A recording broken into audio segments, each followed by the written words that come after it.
ಸ್ನೇಹಿತರಿಗೆ ವಿಶೇಷವಾಗಿ ಶುಭ ದೃಷ್ಟಿ ಗಣಪತಿ ಬಗ್ಗೆ ತಿಳಿಸ್ಕೊಡ್ರಿ, ದೃಷ್ಟಿ ಗಣಪತಿ ಬಗ್ಗೆ ತಿಳಿಸ್ಕೊಡ್ರಿ ಅಂಥೇಳಿ ಪ್ರಶ್ನೆಯನ್ನು ಕೇಳಿರಿ. ಬಹಳ ದಿವಸದಿಂದ ಈ ಪ್ರಶ್ನೆಯನ್ನು ಕೇಳ್ತಾ ಇದ್ರಿ. ಅದಕ್ಕೆ ಇವತ್ತು ಈ ದೃಷ್ಟಿ ಗಣಪತಿ ಪೂಜೆಯನ್ನು ಯಾಕೆ ಮಾಡ್ತಾರೆ, ಈ ಒಂದು ಗಣಪತಿ ಪೂಜೆಯನ್ನು ಮಾಡೋದ್ರಿಂದ ಯಾವ ಫಲ ಪ್ರಾಪ್ತಿ ಆಗ್ತದೆ ಅಂಥೇಳಿ ಅದರ ಮಹತ್ವವನ್ನು ತಿಳಿಸ್ಕೊಡ್ತೀನಿ. ಬಹಳ ಸರಳವಾಗಿ ಪೂಜೆಯನ್ನು ಸಹ ನಾನು ನಿಮಗೆ ತಿಳಿಸ್ಕೊಡ್ತೇನೆ ಅಂತ. ಈ ದೃಷ್ಟಿ ದೋಷ ಆಯಿತು ಅಂದರೆ ಮನೆಯಲ್ಲೇ ಆಗಿರ್ಬೋದು. ಈಗ ಒಂದು ವ್ಯಕ್ತಿಗೆ ಸಾಮಾನ್ಯವಾಗಿ ಯಾವುದೋ ವ್ಯಕ್ತಿ ಬಹಳಷ್ಟು ಸುಂದರವಾದ ಬಟ್ಟೆಗಳನ್ನು ಧರಿಸ್ಕೊಂಡ ಅಲಂಕಾರವನ್ನು ಮಾಡಿಕೊಂಡಾಗ ದೃಷ್ಟಿ ಆಗ್ತದೆ ಅಂತ ಹೇಳ್ತೇವೆ. ಆ ದೃಷ್ಟಿ ದೋಷ ನಾವು ಪರಿಹಾರ ಮಾಡ್ಕೊಳ್ಳದೆ ಇದ್ದರೆ ಆ ಮನುಷ್ಯನ ಆರೋಗ್ಯದ ಮೇಲೆ ಬಹಳಷ್ಟು ಪರಿಣಾಮವನ್ನು ಬೀರ್ತದೆ. ಇದ್ದಕ್ಕಿದ್ದ ಹಾಗೆ ನಾನಾ ರೀತಿಯ ಆರೋಗ್ಯದ ತೊಂದರೆಗೆ ಒಳಗಾಗ್ಬಿಡ್ತಾರೆ. ಇನ್ನು ನೀವು ಏನಾದರೂ ವ್ಯಾಪಾರ ವ್ಯವಹಾರದಲ್ಲಿ ಬಹಳಷ್ಟು ಒಳ್ಳೆಯ ಪ್ರಗತಿಯನ್ನು ಕಾಣ್ತಾ ಇದ್ದರೆ ಅಂಥವರಿಗೆ ದೃಷ್ಟಿ ಆಗಿಬಿಟ್ರೆ ಇದ್ದಕ್ಕಿದ್ದ ಹಾಗೆ ವ್ಯಾಪಾರ ಬಹಳಷ್ಟು ನಷ್ಟವಾಗಿ ಹೊಂಟ್ಬಿಡ್ತದೆ. ಅದಕ್ಕೆ ನಾವು ಯಾವಾಗಲೂ ಹೇಳ್ತಿರ್ತೀನಿ, ನಿಮ್ಮ ಮನೆಯಲ್ಲಿ ಯಾವ ವಿಷಯ ನಡೀತಿರ್ತದೆ ಆ ವಿಷಯನ ಇನ್ನೊಬ್ಬರ ಹತ್ರ ಬಹಳಷ್ಟು ದೀರ್ಘವಾಗಿ ಹಂಚಿಕೊಳ್ಬಾರ್ದು.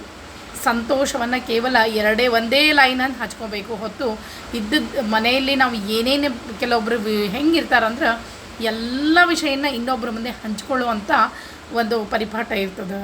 ಅದಕ್ಕಾಗಿ ಆ ರೀತಿ ಯಾವಾಗಲೂ ಸಂತೋಷವನ್ನು ಒಂದೇ ಒಂದು ಲೈನ್ನಲ್ಲಿ ಹಂಚ್ಕೊಳ್ಬೇಕು, ಇಡೀ ಪ್ಯಾರಾಗ್ರಾಫಾಗಿ ಹಂಚ್ಕೊಳ್ಬಾರ್ದು ಅಂತ ಹೇಳ್ತೇವೆ.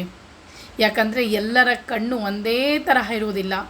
ನೀವು ಮುಖವನ್ನು ಮಾತ್ರ ನೋಡಿ ಅವರು ಒಳ್ಳೆಯವರು ಅಂದ್ಕೊಳ್ತೀರಿ, ಅವರ ಮನಸ್ಸು ಹೆಂಗಿರ್ತದೆ ಅಂತ ಹೇಳಲಿಕ್ಕೆ ಬರೋದಿಲ್ಲ. ಇನ್ನು ಅಂಥವರ ಕಣ್ಣುಗಳ ಹತ್ತಿದಾಗ ಏನಾಗ್ಬಿಡುತ್ತೆ, ಇದ್ದಕ್ಕಿದ್ದ ಹಾಗೆ ನಮ್ಮ ವ್ಯಾಪಾರ ಆಗಿರ್ಬೋದು, ಅಂಗಡಿ ವಹಿವಾಟಾಗಿರ್ಬೋದು ನಷ್ಟಕ್ಕೆ ಒಳಗಾಗ್ತದೆ ಅಂತ ಹೇಳ್ತೀವಿ. ಅಷ್ಟೇ ಅಲ್ಲ, ಮರ ಗಿಡಗಳಿಗೂ ಕೂಡ ಈ ದೃಷ್ಟಿ ತಾಗ್ತದೆ ಅಂಥೇಳಿ. ಹಣ್ಣುಗಳಿಂದ ತುಂಬಿದಂಥ ಮರ ಯಾರೋ ಕೆಟ್ಟ ದೃಷ್ಟಿ ಬಿತ್ತು ಅಂದರೆ ಆ ಎಲ್ಲ ಗಿಡಗಳು ಅದರಾಗಿನ ಹಣ್ಣುಗಳಿಗೆ ಕೊಳೆತು ಹೋಗ್ತದೆ. ಅಷ್ಟೇ ಅಲ್ಲ, ಹುಳ ಬೀಳ್ತದಂತ, ಅಷ್ಟೇ ಗಿಡ ಕೂಡ ಒಣಗಲಿಕ್ಕೆ ಶುರು ಮಾಡ್ತದಂಥೇಳಿ. ಈ ರೀತಿಯಾಗಿ ಈ ದೃಷ್ಟಿ ತಗಲೋದು ಅನ್ನೋದು ಬಹಳನೇ ಕೆಟ್ಟ. ಯಾಕಂದರೆ ಹೊಲದಲ್ಲಿ ಕೂಡ ಫಸಲು ತುಂಬಿ ನಿಂತಹ ಗಿಡಗಳು ಕೂಡ ಹೊಲಗಳು ಕೂಡ ಕೆಲವೊಂದು ಸಲ ಕೆಟ್ಟ ದೃಷ್ಟಿಯಿಂದ ನಾನಾ ರೀತಿಯಿಂದ ಬೆಳೆ ನಷ್ಟ ಆಗ್ತದಂತ. ಅದಕ್ಕಾಗಿ ಈ ದೃಷ್ಟಿ ಅನ್ನೋದು ಬಹಳ ಕೆಟ್ಟ.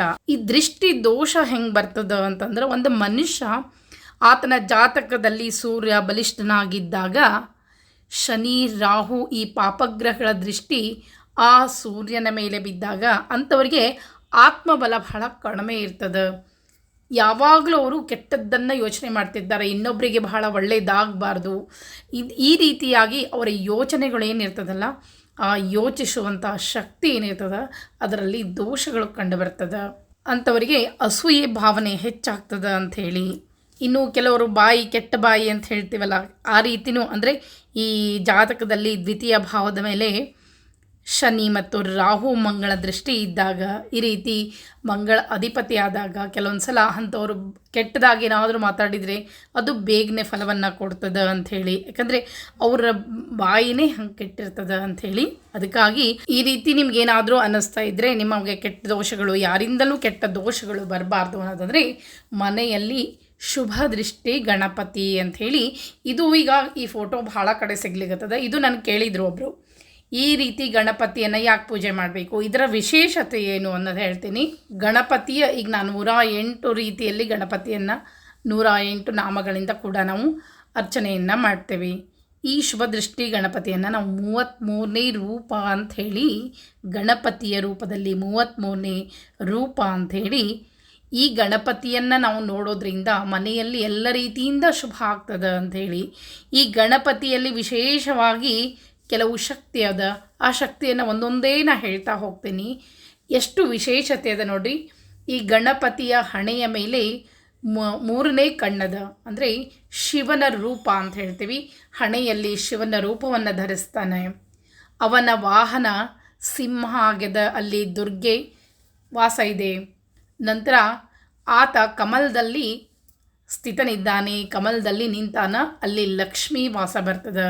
ಕೈಯಲ್ಲಿ ಶಂಖಚಕ್ರವನ್ನು ಹಿಡ್ದಾನೆ, ವಿಷ್ಣುವಿನ ರೂಪ, ವಿಷ್ಣುವಿನ ಒಂದು ಲಾಂಛನ ಅಂತ ಹೇಳ್ತೇವೆ. ಅದಕ್ಕಾಗಿ ಇಲ್ಲಿ ಸಮಸ್ತ ಎಲ್ಲ ಶುಭ ಲಕ್ಷಣಗಳನ್ನು ಹೊಂದಿರುವಂಥ ಈ ಶುಭ ದೃಷ್ಟಿ ಗಣಪತಿ ಪೂಜೆಯನ್ನು ವಿಶೇಷವಾಗಿ ನಾವು ಮನೆಯಲ್ಲಿ ನಿತ್ಯವಾಗಿ ಈ ಗಣಪತಿಯನ್ನು ನಾವು ಆರಾಧನೆ ಮಾಡ್ತಾ ಇದ್ದರೆ ನಮ್ಮ ಮನೆಗೆ ಯಾವುದೇ ರೀತಿಯಾದಂಥ ಕೆಟ್ಟ ದೃಷ್ಟಿಗಳು ತಾಗೋದಿಲ್ಲ ಅನ್ನೋದಕ್ಕೆ ಈ ಒಂದು ಗಣಪತಿ ಫೋಟೋವನ್ನು ನೀವು ಹಾಲ್ನಲ್ಲಿ ಹಾಕ್ಬೋದು ಅಥವಾ ಮುಂಭಾಗಿಲಿನ ಎದುರಿನಲ್ಲಿ ಕೂಡ ಹಾಕ್ಬೋದು.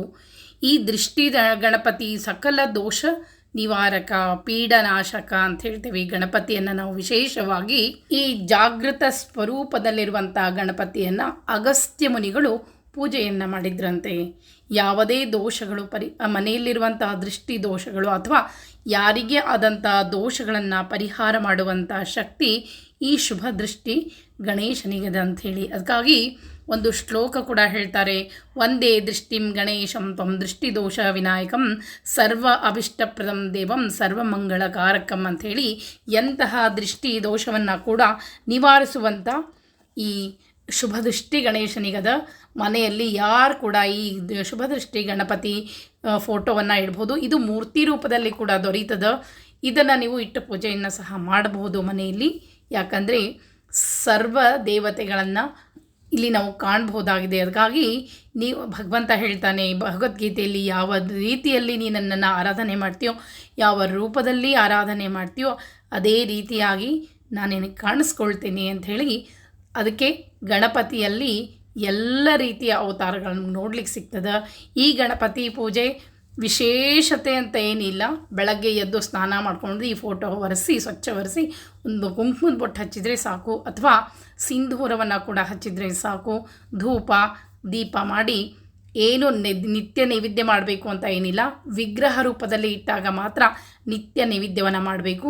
ಈ ಫೋಟೋದ ನೀವು ದೇವರ ಮನೆಯಲ್ಲಿ ಇಟ್ಟು ಪೂಜೆಯನ್ನು ಮಾಡ್ತೀನಿ ಅಂದರೆ ಮಾಡ್ಬೋದು, ಅಥವಾ ಹಾಲ್ನಲ್ಲಿ ಇಟ್ಟಾಗ ನೀವು ಹೂಗಳನ್ನು ಏರಿಸಿ ಒಂದು ಕುಂಕುಮ ಬೊಟ್ಟನ್ನು ಹಚ್ಚಿ ಅಥವಾ ಸಿಂಧೂರವನ್ನು ಹಚ್ಚಿ ಧೂಪವನ್ನು ಮಾಡಿದರೆ, ನಿತ್ಯ ಧೂಪವನ್ನು ಮಾಡಿ ಒಂದು ಶ್ಲೋಕ ಅದೇ ಹೇಳಿದಲ್ಲ ಈ ವಿಡಿಯೋದಾಗ ಬರ್ತದೆ ನೋಡ್ರಿ.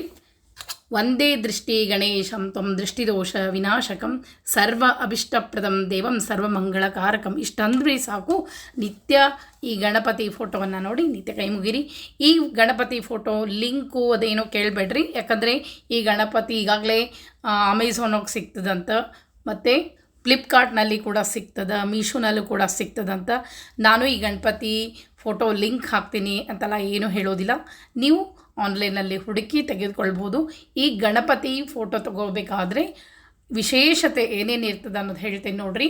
ಹಣೆಯಲ್ಲಿ ಶಿವನ ಸ್ವರೂಪ, 3ನೇ ಕಣ್ಣಿರಬೇಕು, ಕೈಯಲ್ಲಿ ಶಂಖಚಕ್ರ ಇರಬೇಕು, ಕಮಲದಲ್ಲಿ ನಿಂತಿರಬೇಕು, ಸಿಂಹವಾಹನ ಆಗಿರಬೇಕು. ಈ ರೀತಿ ವಿಶೇಷತೆಗಳನ್ನು ನೋಡಿಕೊಂಡು ಅಷ್ಟೇ ಅಲ್ಲ, ಅಮೃತ ಕಲಶ ಕಿರೀಟದಲ್ಲಿರೋದ್ರಿಂದ ಆರೋಗ್ಯದಲ್ಲಿ ಏನಾದರೂ ತೊಂದರೆ, ದೃಷ್ಟಿದೋಷದಿಂದ ತೊಂದರೆ ಆಗಿದ್ರೂ ಕೂಡ ಇದು ಒಳ್ಳೆಯದಾಗ್ತದೆ. ಈ ಫೋಟೋವನ್ನು ನೀವು ಮುಂಭಾಗಲೇ ಹಾಕ್ಬೋದು, ಅಥವಾ ಮಕ್ಕಳು ಏನು ಓದ್ತಾ ಇರ್ತಾರಲ್ಲ ಆ ಮಕ್ಕಳಿಗೆ ನಿತ್ಯ ದೃಷ್ಟಿಯನ್ನು ಮಕ್ಕಳು ನೋಡಲಿ ಅಂತ ಅನ್ನೋದಾದರೆ ಮಕ್ಕಳ ವಿದ್ಯಾಭ್ಯಾಸದ ಕೋಣೆಯಲ್ಲಿ ಕೂಡ ನೀವು ಹಾಕ್ಬೋದು. ದೇವರ ಮನೆಯಲ್ಲಿ ಕೂಡ ಇಟ್ಕೊಳ್ಬೋದು. ನಿಮಗೆ ಎಲ್ಲಿ ಶುಭ ದೃಷ್ಟಿ ಗಣಪತಿ ನಿತ್ಯ ದರ್ಶನ ಆಗುವಂಥ ಸ್ಥಳದಲ್ಲಿ ಇಟ್ಕೊಳ್ಳೋದು ಒಳ್ಳೆಯದು. ಯಾರೇ ನಿಮ್ಮ ಮನೆಗೆ ಬಂದರೂ ಕೂಡ ಯಾವುದೇ ಕೆಟ್ಟ ದೃಷ್ಟಿ ತಾಗಬಾರ್ದು ಅಂದರೆ ಮುಂಭಾಗಲಿಗೂ ಕೂಡ, ಅಂದರೆ ಮುಂಭಾಗಲಂದರೆ ಒಳಗೆ ಬಂದ ತಕ್ಷಣ, ಎಂಟ್ರೆನ್ಸಿಂದ ಒಳಗೆ ಬಂದ ತಕ್ಷಣ ಹಾಲ್ನಲ್ಲಿ ನೀವು ಉತ್ತರಕ್ಕೆ ಮುಖ ಮಾಡಿ ಈ ಫೋಟೋವನ್ನು ಹಾಕ್ಬೋದು.